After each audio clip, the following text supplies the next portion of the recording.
Welcome back dear student. यदि आपकी तैयारी थोड़ी कम है तो ये वीडियो सिर्फ आपके लिए बनाई गई है। इन क्वेश्चनों को आप बहुत ध्यान से देख लीजिए, आपको बोर्ड एग्ज़ाम में ऐसे ही क्वेश्चन मिलने वाले हैं।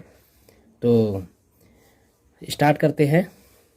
पहला इम्पोर्टेंट क्वेश्चन हमारा है, इम्पोर्टेंट क्या, ये हमें बोर्ड एग्ज़ाम में मिलेगा ही, ऐसा क्वेश्चन हमें मिलना ही मिलना है। ठीक है, नंबर थोड़े चेंज हो सकते हैं, मेथड यही यूज करना है। ठीक है, यूक्लिड विभाजन एल्गोरिथम का प्रयोग करके 135 और 225 का एचसीएफ ज्ञात कीजिए। यूक्लिड विभाजन एल्गोरिथम क्या है? यूक्लिड विभाजन एल्गोरिथम होती है a बराबर बी क्यू प्लस आर, जहाँ a और b जो है भाज्य और भाजक हैं। a जो होगा बड़ा होगा किससे? b से। और r और q क्या है? q जो है वो हमारा भागफल होगा और r क्या होगा? रिमाइंडर मतलब शेषफल होगा। ठीक है, तो हमारे पास बड़ी संख्या कौन सी है? 225। ठीक है, तो 225 बराबर छोटी संख्या कौन सी है? 135 गुणा 1 प्लस 90। अब ये 90 कैसे आया ये हमें पता होना चाहिए। देखिए हम क्या करेंगे, 135 की भाग कर देंगे 225 में, तो यहाँ आ जाएगा 135 से कम 135, बचा कितना? 90। देखो 135 गुणा 1 और प्लस 90 ये आ गया। ठीक है, इसी प्रकार हम ये करेंगे। अब हमारा जो a होगा भाज्य होगा 135, भाजक जो होगा वो 90 होगा। 90 का जो भाग करेंगे वो 135 में एक बार आएगा और रिमाइंडर क्या बचेगा? 45। इसी तरीके से हम 90 को अब क्या ले लेंगे? भाज्य यानी बड़ी संख्या, छोटी संख्या हमारी क्या बचेगी अब? 45। और अगर हम 90 में 45 की भाग करें तो 2 बार हो जाएगी और रिमाइंडर क्या होगा? 0। जब रिमाइंडर 0 आ जाए तो हम कह सकते हैं कि हमारा एचसीएफ क्या है? जो लास्ट भाजक होगा वह है। ठीक है, यानी 45 हमारा क्या है? एचसीएफ। तो पहला क्वेश्चन सॉल्व हो गया। सेकंड क्वेश्चन, इंपॉर्टेंट क्वेश्चन देखते हैं हमारे पास। सेकंड क्वेश्चन जो है वो है, ये 100% आना है ये क्वेश्चन। ठीक है, तो इसे बहुत ध्यान से देख लीजिए। क्वेश्चन है, सिद्ध कीजिए √5 एक अपरमेय संख्या है। अब हमने प्रूव करना है कि √5 एक क्या है? अपरमेय संख्या है। तो इसके अपोजिट हम क्या ले लेते हैं कि √5 जो है वो एक परमेय संख्या मान लेते हैं। अब इसलिए अगर कोई परमेय संख्या होती है तो वो किस रूप में होती है? p/q के रूप में होती है। तो √5 को भी हम क्या लिख सकते हैं? p/q के बराबर। ठीक है, इसके बाद क्या है हमारे पास? जहाँ q जो है वो 0 नहीं होना चाहिए, यानी ये जो हमारा डोमिनेटर है, डोमिनेटर जो है वो क्या है? 0 नहीं होना चाहिए। और p और q का एचसीएफ क्या होना चाहिए? 1, यानी ये सहअभाज्य संख्याएं होनी चाहिए। ठीक है, अब हम इसकी क्रॉस मल्टीप्लाई करते हैं तो p बराबर क्या आ जाएगा? 5q आ जाएगा। अब दोनों पक्षों का हम वर्क कर देते हैं तो इधर हो जाएगा p², इसका वर्क करेंगे तो 5 हो जाएगा और इसका वर्क करेंगे तो q² हो जाएगा। इसे इक्वेशन 1 लेकर यहीं छोड़ देंगे। अब यहाँ पर हमें देखने को क्या मिल रहा है कि जो p² है वो 5 से विभाज्य हो जाएगा, यानी हो रहा है। ठीक है, इसलिए p भी क्या होगा? 5 से विभाजित होगा। ये एक प्रमेय है कि किसी संख्या का वर्ग किसी एक संख्या से विभाजित है तो वह संख्या, यानी वह संख्या खुद भी उस संख्या से विभाजित हो जाएगी। तो यानी ये 5 से p विभाजित हो गया। अब इसके बाद क्या करना है हमने? अब हमने मान लिया इस p की जगह पर क्या है? 5r। r भी एक क्या है? यहाँ पर पूर्णांक है। तो p का मान समीकरण 1 में रखने पर, p का मान हमने समीकरण 1 में रख दिया। अब p का मान समीकरण 1 में रखेंगे तो यहाँ क्या आ जाएगा? 5r का होल स्क्वायर, 5 पंजे 25 r²। देखिए क्या दे रखा है? 5 का अगर हम स्क्वायर करते हैं तो कितना आएगा? 25, और इधर r का करेंगे तो r², इधर क्या है? q²। ठीक है, 5 से इसे कैंसिल आउट करेंगे तो 5 बार हो जाएगा। ठीक है, 5r² बराबर क्या आ गया? q²। अब q² 5 से विभाजित है तो q भी 5 से विभाजित होगा। ठीक है, अब यहाँ से देखिए हमें ये बताया गया था कि जब कोई परमेय संख्या होती है तो उसमें p/q के रूप में लिखा जाता है और p और q का कोई सहअभाज्य संख्याएं होनी चाहिए, यानी एचसीएफ कुछ नहीं होना चाहिए एक के अलावा। तो यहाँ हमारे उभयनिष्ठ जो गुणनखंड मिल रहा है, दोनों में 5 मिल रहा है, दोनों 5 से विभाजित हैं, तो एचसीएफ क्या हुआ? 5। ये जो है गलत यानी ये जो हमारी गलत, ये जो एचसीएफ आया ये हमारी गलत कल्पना के कारण आया कि हमने गलत कल्पना क्या की थी कि √5 एक परमेय संख्या है। तो हमारा इसका अपोजिट सही क्या होगा कि √5 एक अपर में संख्या है। तो हम नीचे लिख देंगे यह विरोधाभास हमारी गलत कल्पना के कारण हुआ, अतः √5 एक क्या है, अपर में संख्या है। ठीक है, तो ये बहुत इंपॉर्टेंट क्वेश्चन है, ये तो बोर्ड एग्जाम में आना ही है, तो इसे बढ़िया से सॉल्व कर लीजिए। ठीक है, नेक्स्ट इंपॉर्टेंट क्वेश्चन देखते हैं हम। अगला इंपॉर्टेंट क्वेश्चन है, एक क्रिकेट टीम के कोच ने 7 बल्ले और 6 गेंदें 3800 रुपये में खरीदी। बाद में उसने 3 बल्ले और 5 गेंदें 1750 रुपये में खरीदी। प्रत्येक बल्ले और प्रत्येक गेंद का मूल्य ज्ञात कीजिए। हमें एक गेंद और एक बल्ले का मूल्य अलग अलग निकालना है। तो माना प्रत्येक बल्ले का मूल्य x रुपये है और प्रत्येक गेंद का मूल्य y रुपये है। प्रथम शर्तानुसार पहली हमारी शर्त है कि 7 बल्ले प्लस 6 गेंदें जो है 3800 की आती हैं, तो हमने दोनों को जोड़ा और टोटल 3800 कर दिया, समीकरण 1 बन गई। द्वितीय शर्त है 3 बल्ले और 5 गेंदें जो है 1750 की आती हैं, तो ये 1750 और यहाँ समीकरण 2 बन गई। ठीक है, अब इक्वेशन फर्स्ट और सेकंड को हम प्रतिस्थापन विधि से सॉल्व कर देंगे। ठीक है, तो समीकरण 1 को लेते हैं। समीकरण 1 क्या है, 7x + 6y = 3800। हमने क्या किया, 7x को पक्षांतर कर दिया, ये इधर प्लस में है तो उधर जाके माइनस हो गया। ठीक है, अब 6y बराबर आ गया 3800 - 7x। ठीक है, y बराबर हो जाएगा 3800 - 7x/6। अब y का यह मान, ये इक्वेशन 3 लेट करके हमने यहीं छोड़ दिया। ठीक है, अब y का यह मान समीकरण 2 में रखने पर, तो समीकरण 2 ये है, हमने समीकरण 2 में y का ये मान रख दिया। ठीक है, तो यानी 5 था, 5y था ना यहाँ पर, तो हमने क्या कर दिया, 5 बाहर ले लिया मल्टीप्लाई में और ये जो y की वैल्यू थी वहाँ पुट कर दी। ठीक है, इसके बाद क्या है, यहाँ पर देखिए हम क्या करेंगे, इसके बाद इसे एलसीएम ले लेंगे 6। ठीक है, तो 6 की 3 में गुणा होगी तो कितना आ जाएगा, 18x प्लस अंदर 5 की गुणा करेंगे तो 19000 और इसकी इसमें मल्टीप्लाई करेंगे तो कितना आ जाएगा 35x और बराबर क्या है 1750। अब माइनस देखिए यहाँ पर 35 - 18 होगा तो कितना आएगा -17x, क्योंकि माइनस की संख्या बड़ी है, और प्लस 19000, ये बट्टे में 6 है तो इधर मल्टीप्लाई में जाएगा। ठीक है, तो मल्टीप्लाई करेगा तो कितना आ जाएगा 10500। अब यहाँ से हम क्या करेंगे, 19000 को पक्षांतर करेंगे तो ये माइनस में जाएगा, तो यहाँ पर हम इधर ले आए इसे -17x = 10500 - 19000। अब क्या करना है, हमने इसे माइनस करना है, तो माइनस की संख्या बड़ी है तो यहाँ भी माइनस में हमें 8500 मिलेगा। अब माइनस से माइनस कैंसिल हो गया तो x बराबर आ गया 8500/17। 17 का पहाड़ा 85 में आएगा 5 बार और आगे क्या है 2 जीरो, यानी x बराबर 500। बल्ले की कीमत कितनी आ गई 500। अब x का मान समीकरण 3 में रखने पर, तो यहाँ y बराबर था 3800 - 7x और बटे 6, तो x की जगह हमने 500 रख दिया और बटे में क्या है 6, तो y बराबर हो गया 3800 माइनस इसकी मल्टीप्लाई कर दी तो 3500 और बटे 6। अब y बराबर आ गया 3800 में से 3500 घटाया तो कितना बचा 300 और बटे 6। 6 का पहाड़ा 30 में कितनी बार आएगा 5 बार और एक जीरो बचा। y का मान कितना आ गया 50। ठीक है, यानी गेंद कितने की आ गई 50 रुपये की।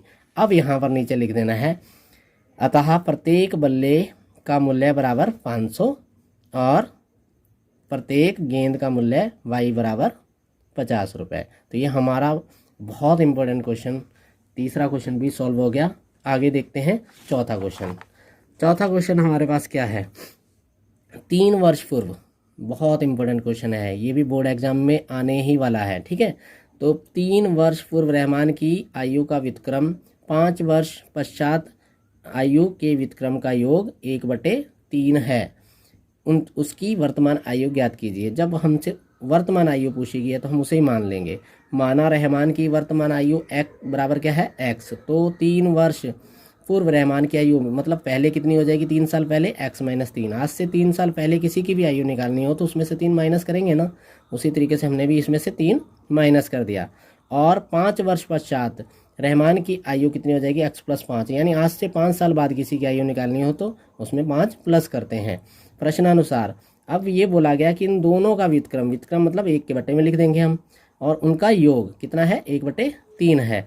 अब हमने क्या किया, इन दोनों का एलसीएम लिया, अब क्रॉस मल्टीप्लाई कर देंगे क्योंकि इनकी मल्टीप्लाई करके एलसीएम लिया गया है, तो यहाँ आ जाएगा x + 5, यहाँ आ जाएगा x - 3।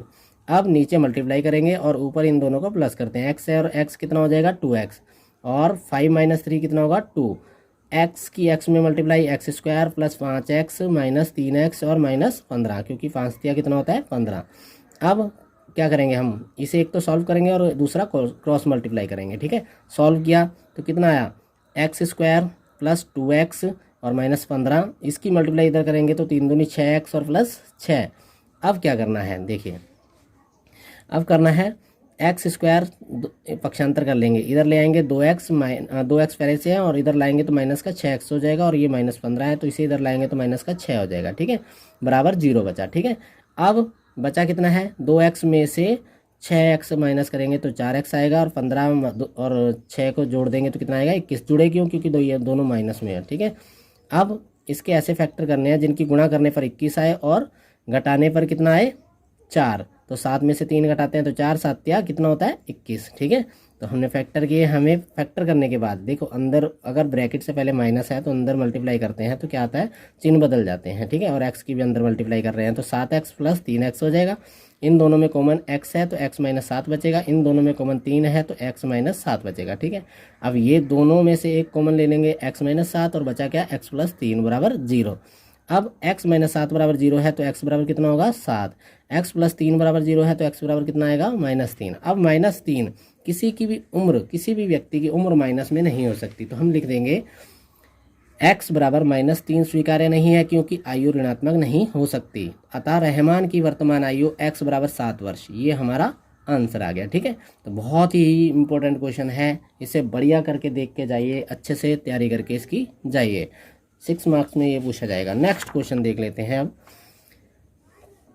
अगला हमारा इम्पोर्टेंट क्वेश्चन है, बहुत ही ज़्यादा इम्पोर्टेंट। ठीक है, बिंदुओं 2 3 4, 1 के बीच की दूरी ज्ञात कीजिए। दूरी का फॉर्मूला लगाना है और सीधा सीधा हमारे पास आंसर आ जाएगा। ठीक है, दूरी का फॉर्मूला क्या है, दो बिंदुओं के बीच की दूरी निकालनी हो तो अंडर रूट यानी square root x2 minus x1 का whole square plus y2 minus y1 का होल स्क्वायर। अब x1 y1 क्या होते हैं, ये जो पहला है पॉइंट हमारे पास, इसके जो निर्देशांक हैं ये x1 y1 होते हैं और ये दूसरा जो है x2 y2 होते हैं। ठीक है, हम किसी को भी x1 y1 रेट कर सकते हैं, इसे करोगे x1 y1 x2 y2 तब भी हमारा आंसर सेम आएगा। ठीक है, अब हमारे पास ये हमने लिख लिया, x1 2 है, y1 3 है, x2 4 है, y2 1 है।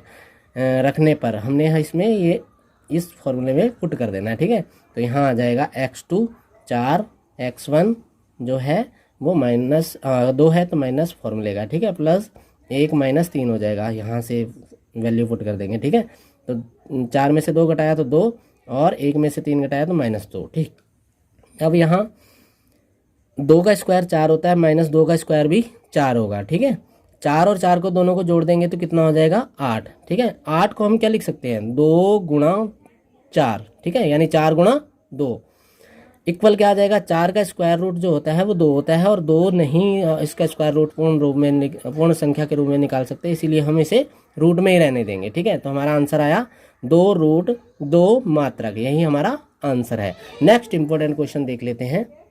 नेक्स्ट इंपॉर्टेंट क्वेश्चन हमने इसी क्रम में आगे ले लिया है, इसी चैप्टर की अगली एक्सरसाइज का इंपॉर्टेंट क्वेश्चन है। ये क्या है, उस बिंदु के निर्देशांक ज्ञात कीजिए जो बिंदु इतने इतने को मिलाने वाली रेखाखंड को 2:3 के अनुपात में विभाजित करता है। अब यहाँ से हमें विभाजन बिंदु के निर्देशांक मान लेने हैं, x और y हैं, और विभाजन सूत्र जो होता है वो होता है x बराबर m1 x2 plus m2 x1 बटे m1 प्लस m2, तथा y का जो फॉर्मूला होता है वो होता है m1 y2 plus m2 y1 बटे m1 प्लस m2। ठीक है, x की जब हम वैल्यू पुट करेंगे तो x1 और x2 यहाँ यूज कर लेंगे। ठीक है, और m1 m2। ठीक है, तो जैसे यहाँ पर हमारे पास जो x1 y1 क्या है, -1 x1 और 7 y1 और x2 है 4 और y2 जो है वो -3 है। यहाँ पर हम वैल्यू पुट करते हैं, x बराबर 2 गुणा 4 हो जाएगा क्योंकि 2 m1 है, 4 जो है वो x2 है, प्लस 3 गुणा -1 हो जाएगा, 3 m2 है और -1 जो है वो है x1, 2 + 3 m1 प्लस m2, 4 दूनी 8 होता है और -3 एकम 3 और बटे 3 और 2 कितना हो गया 5। अब 5/5 का मतलब 8 में से 3 गया तो 5, 5/5 का मतलब क्या होता है 1। इसी क्रम में यहाँ चलते हैं। y की वैल्यू y वाले मान रखेंगे यानी y2 और y1 की वैल्यू रखेंगे, तो यहाँ रख दिया। हमारे पास आया 2 गुणा -3, 3 गुणा 7 और नीचे 2 + 3। अब 3 दूनी 6 माइनस का और 7 21 प्लस का, 21 में से 6 घटाएंगे तो 15, 15/5 यानी 5 का पाड़ा 15 में कितनी बार आएगा? 3 बार। तो y की वैल्यू कितनी मिल गई? 3। हम लिख देंगे उस बिंदु के निर्देशांक जो इस एक रेखाखंड को 2:3 में बांटता है, वो क्या है? उसके निर्देशांक 1,3। तो ये हमारा अगला क्वेश्चन, इंपॉर्टेंट क्वेश्चन भी सॉल्व हो गया। ठीक है, नेक्स्ट क्वेश्चन देख लेते हैं। हमारे पास नेक्स्ट क्वेश्चन है कि देखिए हमारे पास 6 चैप्टर का इंपॉर्टेंट क्वेश्चन है। ये बहुत ही ज़्यादा इंपॉर्टेंट क्वेश्चन, छोटा क्वेश्चन है और ज़्यादा नंबरों में पूछा जाता है। ठीक है, ज़्यादा नंबरों में मतलब मैक्सिमम नंबर ऑफ क्वेश्चन है ये। ठीक है, अब देखो क्या है।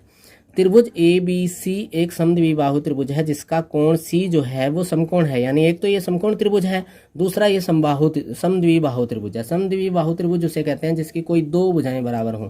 यहाँ पर दे रखा है AC जो है BC के बराबर है। ठीक है, ये दे रखा है।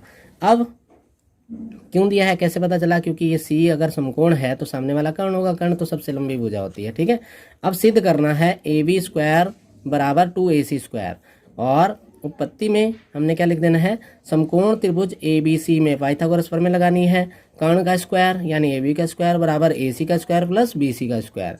अब AB जो है वो ऐसे ही रहेगा क्योंकि हमारे पास AB प्रूव करना है, AC²। अब BC जो है वो AC के बराबर है, दे रखा है BC जो है AC के बराबर है, तो BC की जगह AC लिख सकते हैं। AC² दोनों को जोड़ देंगे तो हमारे पास 2AC² हो जाएगा। AB² = 2AC²। तो ये हमारा अगला इंपॉर्टेंट क्वेश्चन भी सॉल्व हो गया। नेक्स्ट क्वेश्चन देख लेते हैं। हमारे पास नेक्स्ट क्वेश्चन है, देखिए 10 मीटर लंबी एक सीढ़ी एक दीवार पर टिकाने पर भूमि से 8 मीटर की ऊंचाई पर स्थित एक खिड़की तक पहुंचती है। दीवार के आधार से सीढ़ी के निचले सिरे की ऊंचाई ज्ञात करनी है। मतलब ये हमें ये हमें ज्ञात करनी है लंबाई। ठीक है, ऊंचाई नहीं, लंबाई ज्ञात करनी है AB। ठीक है, अब यहाँ पर क्या है, माना BC एक दीवार है और AC एक सीढ़ी है। AC बराबर 10 मीटर है और BC बराबर क्या है? 8 मीटर है। अब समकोण त्रिभुज बन रहा है क्योंकि सीधी दीवार है। अब पाइथागोरस प्रमेय लगा देंगे, AC² यानी कर्ण का स्क्वायर बराबर AB² प्लस BC²। यहाँ 10 का स्क्वायर हो जाएगा 100, AB², 8 का स्क्वायर हो जाएगा 64। ठीक है, इसके बाद चलते हैं आगे।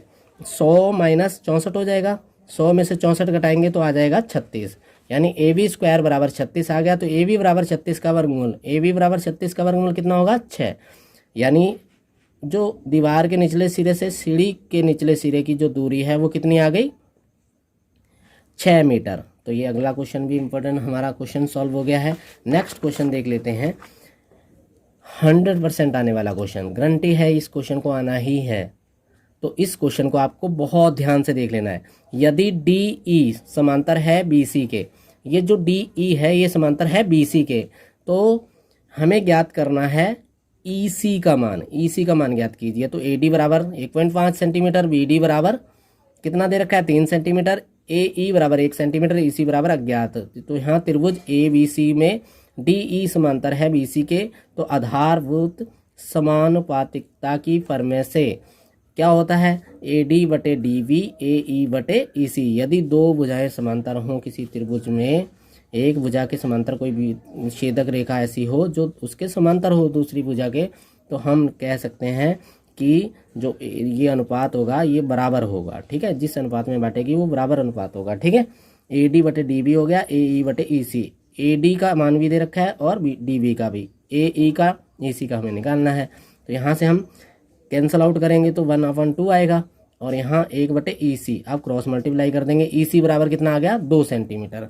नेक्स्ट इंपॉर्टेंट क्वेश्चन देख लेते हैं। हमारे पास नेक्स्ट इंपॉर्टेंट क्वेश्चन है, यदि त्रिभुज ABC और त्रिभुज DEF क्या है? समरूप हैं, तो इनके क्षेत्रफलों का क्षेत्रफल भी दे रखे हैं, और यदि EF दे रखा है इतना तो BC का मान ज्ञात कीजिए। तो यहाँ रफ डायग्राम बना लिए है ABC और DEF का। इन दोनों का एरिया जो दे रखा है वो दे रखा है और ये दोनों समरूप हैं। तो यदि 2 त्रिभुज समरूप होते हैं तो उनके जो एक प्रमेय है, यदि 2 त्रिभुज समरूप होते हैं तो उनके क्षेत्रफलों का अनुपात उनकी संगत भुजाओं के अनुपात के वर्गों के बराबर होता है। तो हमने यहाँ लिख दी वो प्रमेय। अब एरिया एरिया ABC का दे रखा है, एरिया DEF का दे रखा है और EF दे रखा है इतना, तो हमने ये फॉर्मूला लगा दी यहाँ पर। इसका एरिया यहाँ रख दिया और इसका एरिया यहाँ रख दिया। इसके बाद BC जो है वो कितना दे रखा है हमें फाइंड करना है। EF जो है 15.4 है, तो हमने इधर से स्क्वायर हटाया तो इधर स्क्वायर रूट कर दिया। 64 का वर्गमूल कितना होता है 8 और 121 का कितना होता है 11। क्रॉस मल्टीप्लाई की तो हमें मिला 11 गुणा BC बराबर 15.4 गुणा 8। BC बराबर 15.4 गुणा 8/11 हो जाएगा। 11 से इसे कैंसिल आउट करेंगे तो 1.4 गुणा 8 आ जाएगा। तो BC बराबर आ गया, अब 14 8 112 होता है तो 0.1 अंक बाद, यानी 11.2 सेंटीमीटर। ठीक है, ये हमारा अगले क्वेश्चन का भी इम्पोर्टेंट क्वेश्चन का 100% आने वाला क्वेश्चन है। ये दोनों क्वेश्चन 100% बोर्ड एग्जाम में आने हैं, तो ये कल के एग्जाम में पूछा ही जाना है। तो आप बहुत अच्छे से इन्हें तैयार कर लीजिए, बहुत अच्छे नंबर आएंगे आपके। ठीक है, तो हम नेक्स्ट इम्पोर्टेंट क्वेश्चन देख लेते हैं। हमारा नेक्स्ट इम्पोर्टेंट क्वेश्चन है 10a + b = √3, 10a - b = 1/√3। तो हमें a और b की वैल्यू ज्ञात करनी है। तो सबसे पहले हम चलते हैं यहाँ पर। 10a + b कितना है 1/√3। तो यहाँ 10a + b जो है वो ये 10√3 जो है 10 60 का मान है। तो हमने क्या किया 10 से 10 यानी तुलना करेंगे तो हम क्या आएगा a + b इधर आएगा, यानी थीटा की तुलना कर देंगे तो a + b बराबर कितना आ गया 60। अब दूसरी ओर देख लेते हैं 10a - b बराबर 1/√3 है। तो 10a - b बराबर 1/√3 किसका मान है 10 60 का मान है और 10 30 का मान है, सॉरी 10 30 का मान। ठीक है, अब a - b जो है वो कितना आ गया 30 आ गया। अब हमने विलोपन विधि से दोनों समीकरणों को सॉल्व कर देना है। तो समीकरण 1 व 2 को जोड़ने पर a + b बराबर 60 समीकरण 1 था, a - b बराबर 30 समीकरण 2 था। तो यहाँ कैंसिल आउट हो जाएगा क्योंकि एक प्लस है एक माइनस है। यहाँ आ जाएगा 2a बराबर यहाँ आ जाएगा 90, a बराबर 90/2। अगर इसे काटेंगे तो कितना आएगा, यानी कैंसिल आउट करेंगे तो कितना आएगा 45। a की वैल्यू हमें मिल गई। a का मान समीकरण किस में रखने पर, a का मान समीकरण 1 में रखने पर। अब समीकरण 1 है a + b बराबर 60, a की जगह हमने 45 रख दिया, b बराबर कितना आ गया 60, b बराबर आ गया 60 - 45, यानी b की वैल्यू कितनी मिली हमें 45। तो ये हमारा नेक्स्ट इंपॉर्टेंट क्वेश्चन भी सॉल्व हो गया। इसके बाद आते हैं हम अगले इंपॉर्टेंट क्वेश्चन में।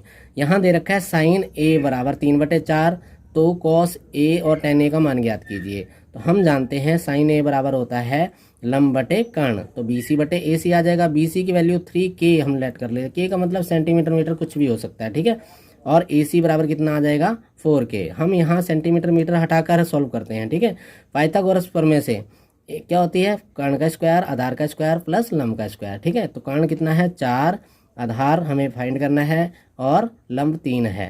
तो यहाँ आ जाएगा 4 चौक 16, 3 3 9, पक्षांतर करेंगे माइनस में आ जाएगा AB²। ठीक है, अब 7 बचेगा, 16 में से 9 घटाएंगे तो कितना बचेगा 7, इधर है AB², तो AB बराबर हो जाएगा √7। अब cos a बराबर होता है आधार बटे कर्ण, और आधार कितना है √7 और बटे कर्ण कितना है 4।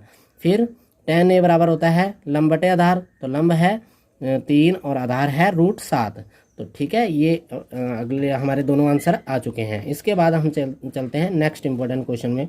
हमारा नेक्स्ट इंपॉर्टेंट क्वेश्चन है sin 60 cos 30 plus sin 30 cos 60 का मान ज्ञात कीजिए। हमने वैल्यू पुट कर देनी है। sin 60 का मान √3/2 और cos 30 का मान भी √3/2 और sin 30 का मान 1/2, cos 60 का मान 1/2। √3 की गुणा करेंगे तो 3 आ जाएगा, 2 दूनी 4, 1 1 की गुणा करेंगे 1 और 2 दूनी 4। एलसीएम कितना आ गया 4, 3 + 1 यानी 4/4, कैंसिल आउट करेंगे तो 1। ये 8वें चैप्टर तक हमने पूरे क्वेश्चन सॉल्व कर लिए इम्पोर्टेंट। इसके बाद आगे अगले क्वेश्चन देख लेते हैं। बाद बच्चों ये 9.1 का ये दूसरा क्वेश्चन 100% ये क्वेश्चन आपको बोर्ड एग्जाम में मिलेगा। कल आप जब एग्जाम हाथ में पकड़ेंगे तो आपको ये क्वेश्चन ज़रूर देखने को मिल जाएगा। ठीक है, आंधी आने से एक पेड़ टूट जाता है, टूटा हुआ भाग इस तरह से मुड़ जाता है कि पेड़ का शिखर जमीन को छूने लगता है, इसके साथ 30 अंश का कोण बनाता है। पेड़ के पाद बिंदु की दूरी जहाँ पेड़ का शिखर जमीन को छूता है 8 मीटर है। पेड़ की ऊंचाई ज्ञात कीजिए। तो हम टूटे हुए भाग की ऊंचाई निकाल लेंगे और उसके बाद जो भाग खड़ा हुआ है उसे निकाल लेंगे, दोनों को प्लस कर देंगे तो आंसर आ जाएगा। ठीक है, अब 6 मार्क्स में इम्पोर्टेंट क्वेश्चन में अगर हम जाएं तो हमारे पास 15वां क्वेश्चन है। ठीक है, एक सीधा राजमार्ग एक मीनार के पाद तक जाता है। मीनार के शिखर पर खड़ा एक आदमी एक कार को 30 के अवनमन कोण से देखता है, जो कि मीनार के पाद की ओर एक समान चाल से जाता है। अब 6 सेकंड बाद का अवनमन कोण इतना हो जाता है। इस बिंदु से मीनार के पाद तक पहुंचने में कार द्वारा लिया गया समय ज्ञात कीजिए। अब देखिए, ये इसमें क्या करेंगे, हम एक डायग्राम बनाएंगे। डायग्राम ऐसा बनाएंगे कि मीनार सीधी और इधर एक बिंदु से यहाँ पर कोई आदमी बैठा हुआ एक कार को देख रहा है। ठीक है, ये जो राजमार्ग है मीनार के पाद बिंदु तक जाता है। तो हम क्या करेंगे कि वो कार 6 सेकंड बाद आगे दिखा देंगे और यहाँ से फिर अवनमन कोण दिखाएंगे 60 अंश का। ठीक है, अब हम इसे सॉल्व करेंगे। ये वाली दूरी जो है, जितनी वो चल कर गया है और जितनी उसे आगे चल कर जानी है, इनके बीच में संबंध निकालेंगे। अगर आधा तिहाई या कुछ भी आ जाता है तो हम समय रख देंगे, क्योंकि एक समान चाल है तो चाल तो वही रहेगी, समय जो है उसी अनुपात में बढ़ता या घटता जाएगा। तो सॉल्व करेंगे तो आंसर आ जाएगा।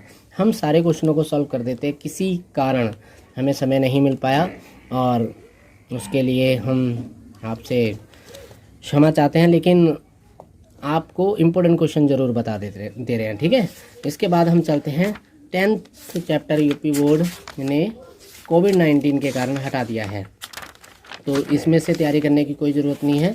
तो यहाँ चलते हैं हम 11th में। 11th में पहला ही क्वेश्चन इम्पोर्टेंट है और आना ही है ये क्वेश्चन। ठीक है, तो कौन सा क्वेश्चन है, 7.6 सेंटीमीटर लंबा एक रेखाखंड खींचिए, 5:8 के अनुपात में इसे विभाजित कीजिए, दोनों भागों को नापिए। ये देखिए, इस टाइप से हमें इसे करना है, इस टाइप से।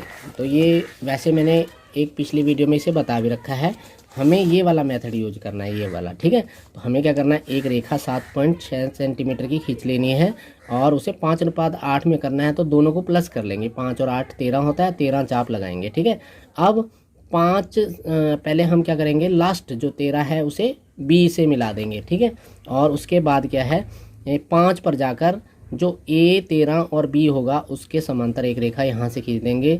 ये AB रेखा को C पॉइंट पर काटेगा ना, तो ये अनुपात अपने आप क्या होगा, 5:8 होगा और उन्हें नाप कर भी लिखना है लास्ट में। ठीक है, तो इम्पोर्टेंट क्वेश्चन था।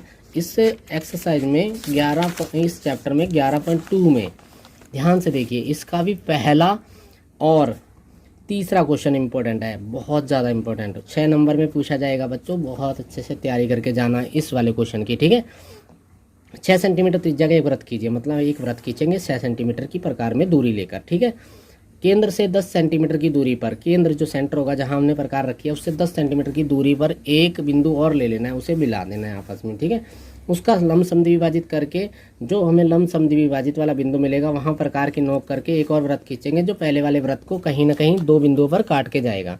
उन्हीं 2 बिंदुओं को हम बाहरी बिंदु जो 10 सेंटीमीटर दूर लिया है केंद्र से मिला देंगे, यही वृत्त की स्पर्श रेखाएं होंगी।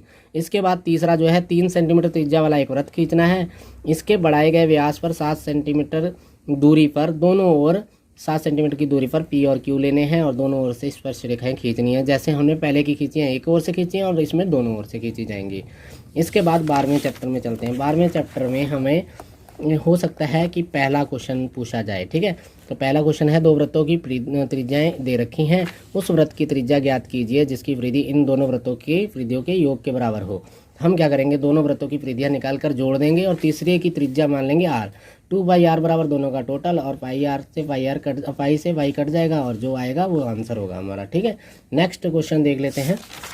इंपॉर्टेंट क्वेश्चन आगे हमारे पास है 12.2 से हमारा क्वेश्चन जो नंबर है वो इम्पोर्टेंट क्वेश्चन नंबर है चौथा।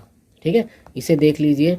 10 सेंटीमीटर त्रिज्या वाले एक वृत्त की कोई जीवा वृत्त के केंद्र पर समकोण अंतरित करती है। इंपॉर्टेंट क्वेश्चन, 100% आने वाला क्वेश्चन है ये।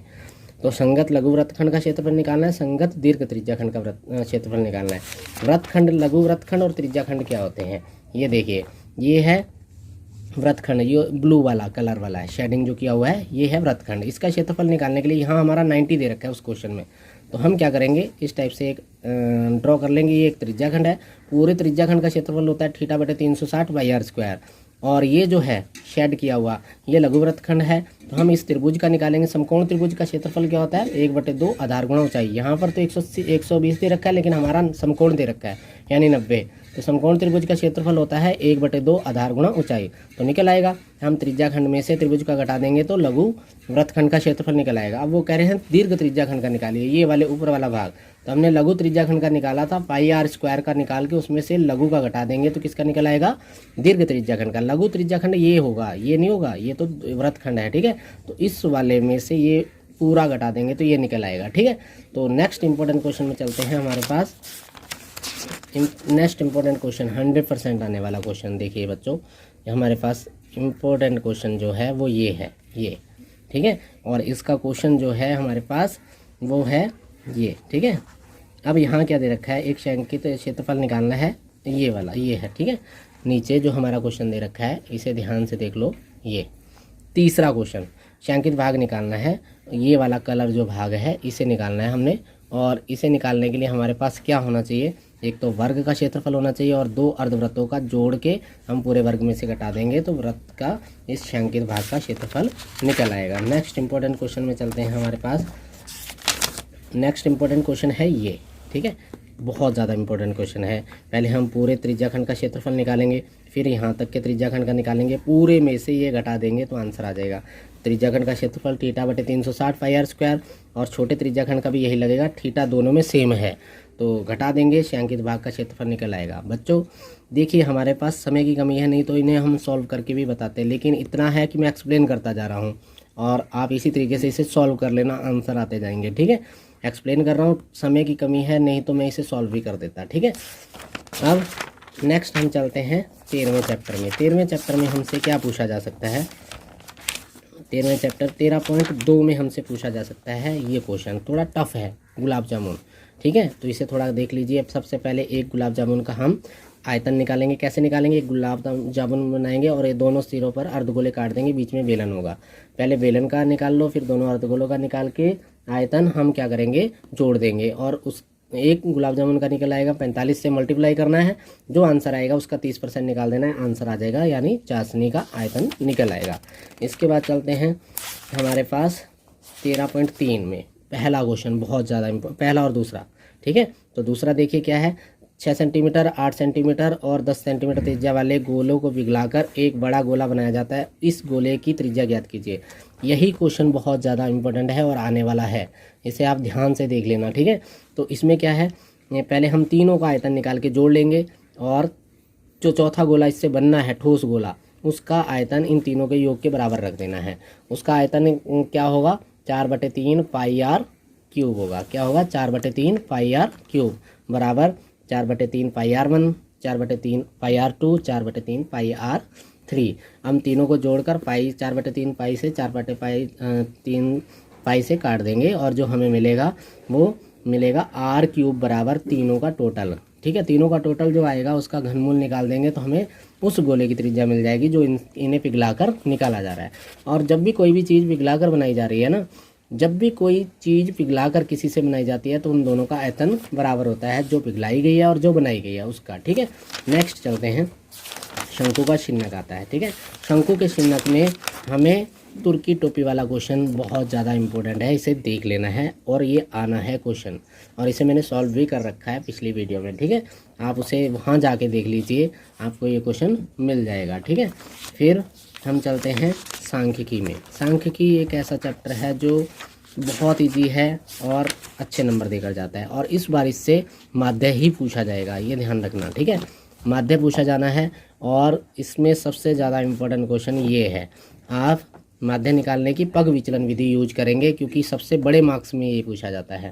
तो पग विचलन विधि जिसमें हम विचलन निकालते हैं d, उसके बाद u निकालते हैं और f गुणा u करते हैं, टोटल करते हैं, और जिससे हमारे पास फॉर्मूला आता है कि माध्य बराबर a + सिग्मा fi/ui/di, ठीक है, और इनटू क्या होता है h, ठीक है।